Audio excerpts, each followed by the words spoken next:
तो कैसे हैं दोस्तों, आप सभी का हमारे नए वीडियो में स्वागत है। आशा करते हैं आप लोग अच्छे होंगे। इस टाइम चल रहा अक्टूबर का महीना, खास करके अक्टूबर के महीने में अगर आप गेहूं की खेती करना चाहते हैं तो आपको कुछ विशेष चीज़ों का खास करके ध्यान देना काफ़ी आवश्यक है, जिसमें से कुछ सावधानियां बरतनी है। अगर आप गेहूं की खेती करना चाहते हैं तो खेत की अच्छे से गहरी जुताई होनी चाहिए, खेत में अच्छी मात्रा में नमी होनी चाहिए, सही बीजों का चयन करना चाहिए, बीज कितनी मात्रा में डलनी चाहिए, कितनी बार सिंचाई करनी चाहिए, कौन कौन सी वैरायटियों का चयन करना चाहिए या फिर अन्य चीज़ों का विशेष करके ध्यान देना है। इस वीडियो में हम आपको गेहूं की खेती के बारे में A to Z जानकारी देंगे। बुआई से लेकर 2 से 3 सिंचाई तक कौन कौन सी सावधानियां बरतनी हैं, कौन कौन से विशेष डोज में खाद डालने हैं, इन सभी के बारे में पूरी डिटेल में जानकारी देंगे। वीडियो में आप अंत तक बने रहेगा। अभी तक आपने हमारे YouTube चैनल को सब्सक्राइब नहीं किया है तो चैनल को सब्सक्राइब जरूर कर लें, जिससे हमारे किसान संबंधित से लेकर पशु संबंधित तक सारी जानकारी आपको A to Z मिलती रहे। तो दोस्तों, आज मैं आपसे बात करने जा रहा हूँ गेहूं की खेती के बारे में। खास करके अभी अक्टूबर का महीना चल रहा है। अक्टूबर के महीने में हमारा खास करके अगेती गेहूं की बुआई होती है। वहीं पे कुछ मध्यवर्गीय या फिर कुछ पछेती होती है। जो हमारी अगेती गेहूं की बुआई होती है वह 15 अक्टूबर से लेके 15 नवंबर तक आसानी से होती है। वहीं पे जो हमारी मध्यवर्गीय रहती है वो 10 नवंबर से लेकर 20 से 25 दिसंबर तक होती है। और जो हमारी पछेती, जो हमारी 80 से 90 दिन में गेहूं प्रॉपर तैयार होती है, वह हमारे दिसंबर के प्रथम सप्ताह से लेकर 20 से 25 दिसंबर तक बुआई होती है। खास करके हमें यह जरूर ध्यान देना है कि अगर हम अगेती बीजों का चयन कर रहे हैं तो इससे हमारे खेत में प्रॉपर नमी अच्छी रहनी चाहिए और सही समय पर अगर हम गेहूं की बुआई कर रहे हैं तो हमें उत्पादन काफी अच्छा मिलता है। 1 एकड़ की बात करें तो 1 एकड़ में हमें 20 कुंटल से लेकर 28 से 30 कुंटल तक पैदावारी मिलती है। वहीं पे जो हमारी मध्यवर्गीय रहती है वह जो हमारी कुछ पिछली वैरायटी, जो पछेती वैरायटियाँ रहती हैं उसके अकॉर्डिंग हम मध्यवर्गीय में करती हैं। और कुछ वैरायटियाँ जो 100 से 150 दिन की रहती हैं धान की हमारी, या फिर अन्य सब्जी या अन्य फसल लगाए हुए हैं, उसके अकॉर्डिंग जो हम पछेती वैरायटियाँ लगाते हैं वो हमारी 80 से 90 दिन में पूरी प्रॉपरली तैयार हो जाती है। तो दोस्तों, अगर आप गेहूँ की बुआई करना चाहते हो तो आपको जो जरूर ध्यान देना है कि हम अगेती कर रहे हैं कि मध्यवर्गीय कर रहे हैं या फिर पछेती कर रहे हैं। उसके अकॉर्डिंग अलग अलग बीज आते हैं। अगेती के लिए अलग रहता है, मध्यवर्गीय के लिए अलग रहता है, पछेती के लिए अलग रहता है।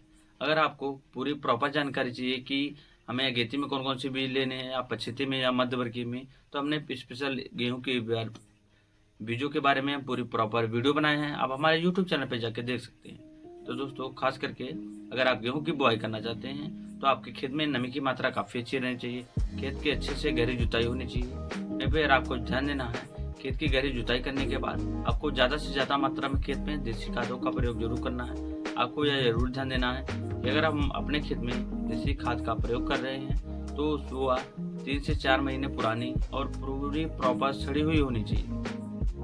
वहीं पे कुछ रासायनिक खादों की बात करें कि 1 एकड़ में हमें कितनी रासायनिक खाद लगेगी बुआई के टाइम की बता दें तो आपको 40 से 45 केजी DAP, उसी के साथ 20 से 25 केजी आपको पोटाश ले लेना है, जो लाल दाना वाला आता है उसका प्रयोग करना है। वहीं पे 30 से 35 केजी सिंगल सुपर फास्फेट और 15 से 20 केजी आप यूरिया ले लीजिए।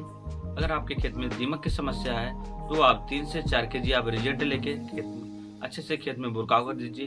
बुरकाव करने के बाद अच्छे से खेत में फिर से रोटावेटर या कल्टीवेटर से चला के खाद में अच्छे से मिक्स कर लेना। वहीं पे आपको ध्यान देना है कि अगर आप छिटकाव बीज से बुआई कर रहे हैं तो 40 से 45 केजी बीज पर्याप्त रहता है 1 एकड़, 40 से 60 केजी बीज पर्याप्त रहता है 1 एकड़ के लिए। वहीं पे अगर आप सीड ड्रिल से बुआई कर रहे हैं, मशीन से बुआई कर रहे हैं तो 40 से 45 केजी पर्याप्त रहता है आपके 1 एकड़ के लिए। तो अब वह आपके ऊपर डिपेंड करता है कि आप किस बीज से बुआई करना चाहते हैं। बुआई करने के बाद हमें यह चीज़ विशेष करके ध्यान देना है कि बुआई के कितने दिनों बाद हम अपने गेहूं की सिंचाई करें। तो वो सिंचाई के 2 से 3 विधियां अलग अलग रहती हैं। खास करके कुछ किसान ऐसे रहते हैं जो खुली बीज से गेहूं की सिंचाई करते हैं और कुछ किसान ऐसे रहते हैं जो फुहारा बीज से गेहूं की सिंचाई करते हैं। तो आपके अकॉर्डिंग आपके पास कौन सी सुविधा है वह आपको ध्यान देते हुए गेहूं की पहली सिंचाई 20 से लेकर 25 दिन के अंतराल पे कर देनी चाहिए। अगर आपके खेत में नमी की मात्रा थोड़ी कम है तो आप 15 से 19 दिन के बीच में ही कर दीजिए, जिससे जर्मिनेशन काफ़ी अच्छे से हो जाए।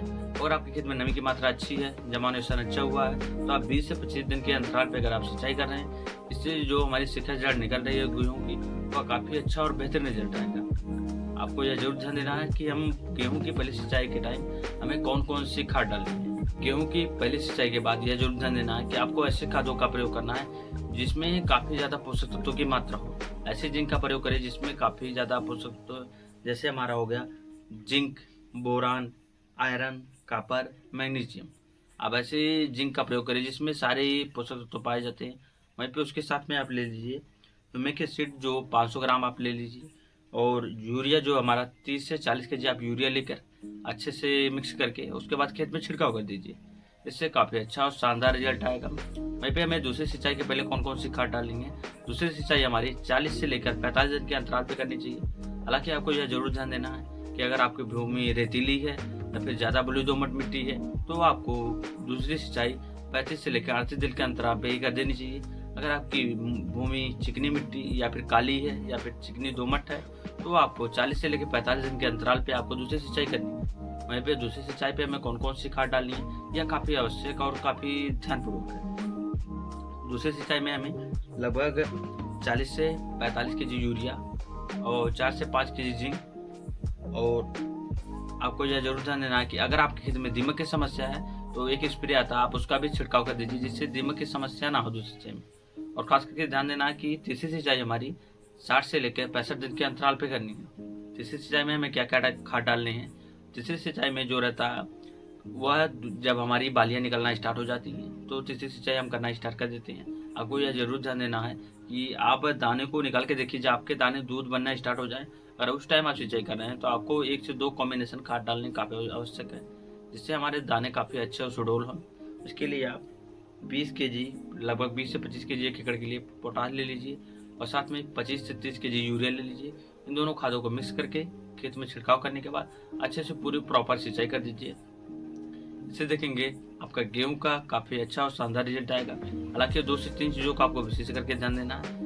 खेत की सही समय पे सिंचाई करना, सिंचाई करने के पहले सिंचाई करने के बाद अगर आपके खेत में खरपतवार नाशी है तो सही समय पे जो भी खरपतवार नाशी है उसके अकॉर्डिंग आप सही दवाओं का छिड़काव करें जिससे काफ़ी जल्दी और काफ़ी शानदार रिजल्ट आए। और खरपतवार मरने के बाद 40 से 45 दिन पे ही आपको दूसरी सिंचाई कर देनी है। इससे काफ़ी अच्छा और शानदार रिजल्ट आता है, पौधों का ग्रोथ काफ़ी अच्छा रहता है और हमारी गेहूँ की फसल काफ़ी शानदार और काफ़ी अच्छी रहती है। हालांकि मैं आपको 6 से 7 ऐसी वैरायटियों के बारे में बता दूं जिसका आप चयन कर रहे हैं तो अगेती या फिर मध्य वर्गीय में कर रहे हैं तो काफ़ी अच्छा है। जबकि मैंने पिछले वीडियो में भी बताया था कि अगर आपको सही वैरायटियों का चयन करना है तो आपको पूरी ध्यानपूर्वक, अगर आप अगेती में कर रहे हैं तो आप दूसरी वैरायटी का चयन कर सकते हैं, मध्य वर्गीय में दूसरी वैरायटी का और पछिती वर्गीय में दूसरी वैरायटी का। तो मैं आपको 3 से 4 वैरायटियों के बारे में बता दूं जिसमें से पहले नंबर पर हमारी है श्रीराम की श्रीराम सुपर SR 72।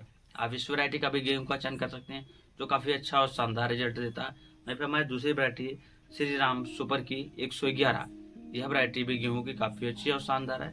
वहीं पे हमारे तीसरे नंबर पे है श्रीराम सुपर की 272। इसकी भी पैदावारी काफ़ी अच्छी है, खाने में भी काफ़ी अच्छी और शानदार रिजल्ट देती है।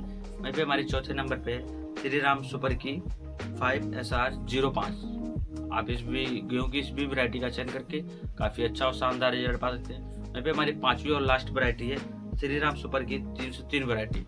आप इन 4 से 5 वैरायटियों का चयन करके काफ़ी अच्छा और शानदार पैसे कमा सकते हैं। हालांकि यह वैरायटी अगेती और मध्य वर्गीय के लिए काफ़ी उत्तम मानी गई है।